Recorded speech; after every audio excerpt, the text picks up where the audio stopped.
Okay, welcome back to another author advice. And this time we're talking book cover tips. And I'm going to give you some tips on what you should be considering if you create your own covers or even if you hire a cover artist. This will be useful so you know what to talk about with your cover artist, what to ask, and what to expect. Okay, so first thing we're going to talk about is pretty obvious. And what should your cover look like? And basically, I find it's best if you keep your cover pretty simple. You don't want a lot of fuss, a lot of muss, a lot of over detailed stuff in the cover so that the reader's eye goes here and there and everywhere. So, like for instance, if you have a big fantasy epic with armies and tons of people, you don't want to cram everything into your cover. You want to keep it a nice, simple design. Now, here's an example of some simple designs for horror and apocalyptic sci-fi. So, as you can see here, pretty simple design, just basically a background and a figure. But you can also see here that this has nice color choice. It's got the ruined city. It's got the spooky figure with the intriguing light coming around. And it pretty much screams dystopian apocalyptic genre. And with this cover here, the horror cover, you've got the gray, the spooky, weird figure, kind of the ominous light in the background coming up underneath and at the top of her, and that screams horror. It's a simple design, but it's an effective one. So, and another thing you have to consider when you're doing a cover is what are you going to put on the cover? Pretty obvious again. But it's basically it's a cover isn't supposed to put everything that's in your book out to the world. Basically, you want a representative cover, something that says, "This is your book. This is what you're going to get." And you want to focus on a particular scene that's important, maybe something like that. Now, you can go and do this either by a symbol or object type cover, or a character focus cover. And I'll give you an example of these right here. And you can see this is a figure cover here. Fantasy, of course, maybe even grimdark, but it shows you the moody, dramatic background with the moon and the castles and the shadows, and then you've got the grim, determined figure with the knife coming at you, and that screams fantasy, but that's a good representation of what a character cover can do. On the other side, you've got the symbolic cover, which is the shield and the little floral and filigree around it, and that's just basically it sort of symbolizes, this is kind of medieval, heraldry, knighty, castle-y kingdom sort of cover. So that's an example of the symbolic cover and the character cover. Now, another thing you need to consider is when you're doing your cover is visibility and readability. Now, visibility, I mean your cover needs to be visible, especially it needs to not be too dark, not too light. You need to have a certain amount of lighting contrast in it as well, shadows and light. But you also need to keep in mind that this cover needs to be pretty easy to see at a smaller size because you're going to have on retailers it's going to be shrunk down. In mailing lists and things, if you're doing promotions, it's going to be tinier, so you need to take a look at the cover at different sizes to make sure the visibility is still pretty good at each size. So I'm going to give you a over dramatic example of a bad visibility on a cover. So here we go. Yeah, that you're probably never going to see a cover quite that bad. Well, hopefully not anyway. But you can see the trees. You can maybe make out the tiny outline of the house, and there's one little light that you really don't even know what it is on that cover. And basically, it's going to look worse at a small size. This is what you do not want on a cover. You don't want something that dark, muddy, and unable to discern what it is on the cover. And another thing you have to watch out for is readability is your font. Your font needs to be readable. It needs to be big, it needs to be bold, but it needs to be legible. And I'll give you an example of bad font right here.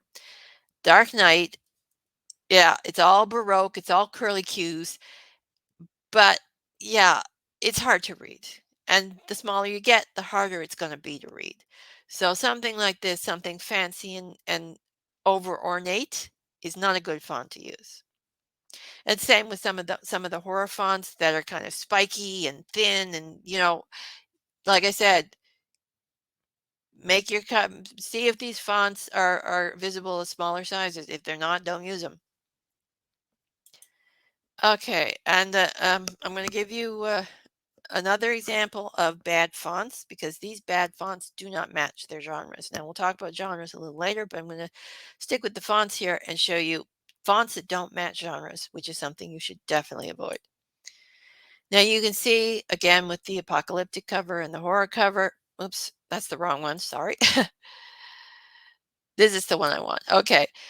The apocalyptic cover and the horror cover, you've got apocalyptic font that is not. That is more of a humor font, even 1960s um, book style font. This is not something you want on an apocalyptic cover. This does not say dystopian font. And again, over here with the horror cover, you've got some pretty script font, but it's more at home on a romance cover than it is a horror cover. So don't use those fonts. Make sure your font matches your genre. Okay, now we're going to go and talk about clarity and crispness. You want your covers to be clear and crisp. You don't want it blurry. You don't want it pixelated. You want a nice, clear image. Now, I'm going to give you, and you definitely don't want any figures that are on the cover. Like if you're doing, say, if you or your cover artist is doing a stock photo and you're taking a few stock photos and putting them together and making a new cover, you don't want your figures on there to look like a cut and paste job. Now, I'm going to show you two examples, one which isn't bad, but it really could use some improvement, and one that's a better fit for being clear. Now you can see here the one with the blue on the figures. It's not too bad, but the figures are sitting more on top of the image than actually being a part of the image. That's what I mean by cut and paste. That you can pretty much tell that that's two images and they're cut and paste. Now on the one here that's more of an orange, you can see it blends a little better into the background. The colors match more and it looks a little more like a single image than two images just stuffed together. So that's what you need to think about when you're doing your covers. You want to make sure your images are clear and crisp, they're not blurry, and they don't look like cut and paste. And now you want to think about your layout. Now, if you're looking for layout, you want to go by a rule that painters use, which is draw the eye into the picture. You don't want people veering off at your main focal point to the left. You don't want it to the other edge. You don't want it to the bottom. You don't want it to the top. You want it more or less placed in the center, but not necessarily dead center. So I'm going to show you a good example of a layout here. This is a horror cover, and you can see what I mean by drawing the eye in. You can see the road. It goes in and it curves around, and you can see it draws the eye into the picture. And as the eye is being drawn into the picture, you see the eyes in the sky, which is the main focal point of the picture. And the tree on the edge of the picture cuts off the road so it doesn't lead the eye straight out of the picture. So it stays in, looking at the eyes, looking at the sky, looking at all that. The title is placed prominently and boldly. You can see it as your eyes going in, and that's what you want. in a title. You want it prominently visible, you want it nicely readable, and you want your eye drawn straight into the cover to wherever you want the reader to focus on. Okay, and now we're going to give you an example of a bad cover and bad font placement. This is a bad cover simply because the background is too cluttered. There's too much going on. It's not a good placement. You don't know where you've got the shelves are bringing the eye out of the picture. It's just not a very good background image. You shouldn't use something like this for a background image. The font placement is to one side. It's not well placed. It should be more centered, or the store at the bottom, the word store at the bottom should be over more. So you sort of drawing in towards the center and not pushing all the visibility to the edge of the picture. So don't do something like this. Okay, so now we're going to be talking about genre. Now, genre matters for book covers because the reader, if they want a certain type of genre and they see a cover that reflects that certain type of genre, that's the book they're expecting to read. So your cover has to match your genre expectations. So, and the first thing you should consider is color. Certain genres are associated with certain colors. Horror, you've got black and red and green. Romance, red, pinks, pastel colors. Fantasy, you've got blues and reds and other colors. There's a lot of colors. Thrillers, you've got that darker, shadowy blues and grays, and sometimes you'll have yellow font and um, dark, bold fonts for that. So I'm going to show you 3 pictures now of how colors change an image. So we've got one image here, your basic fantasy image, very sunshiny, very fantasy kind of colors. Probably a typical thing that you'd see on a fantasy. Maybe that might be a little darker. It's certainly your typical epic fantasy, maybe a sci-fi fantasy even. Now, I added a green color to the image, and this is what you get. Now you see how that changes the mood of the picture entirely? It is now far more dystopian, far more horror-like than the previous picture, and this is the mood it is now conveying. And now we go to the third picture where I added a blue tint. And you see now you've got a more somber mood to it, a more mysterious mood to it. Um, so this could be even a fantasy mystery, maybe even a little more on the edge of grimdark.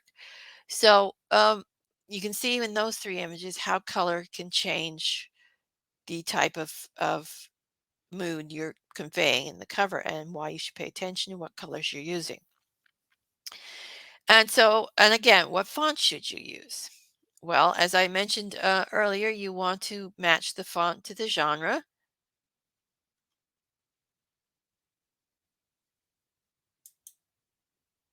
You don't want, as I said, you don't want the romance font on the horror, and you don't want the comedy font on the apocalyptic. But you also need to pay attention to the color of the font as well. You don't want something like this. You don't want a light font that will meld into a light background. You can see here you've got the background is dark and light. And if you match the color font to the color in the cover, some of the letters are going to disappear or be hard to read.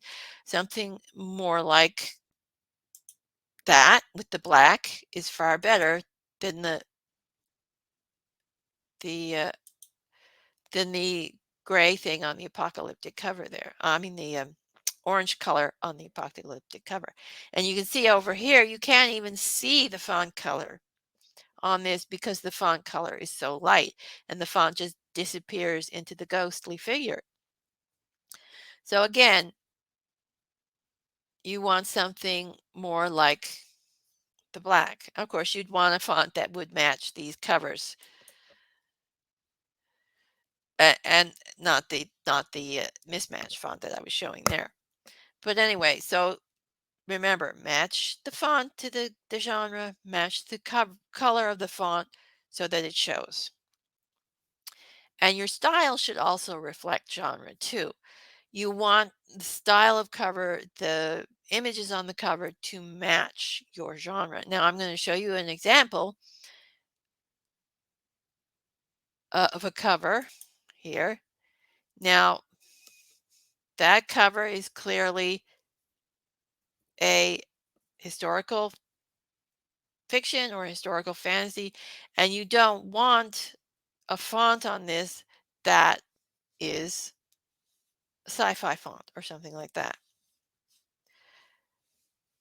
Like you would not want this style of cover on a sci-fi book either. So you got to make sure that your cover matches your genre again. Okay, and so this is why being on brand with your covers and your genre matters, because whatever the reader sees on the cover is what they're going to expect on the inside. If they don't match, your reader's going to be disappointed. They're going to be mad. And you don't want a mad reader, you want happy readers. Anyway, I hope that these particular tips have helped you in figuring out how to do covers or how to talk to a cover artist.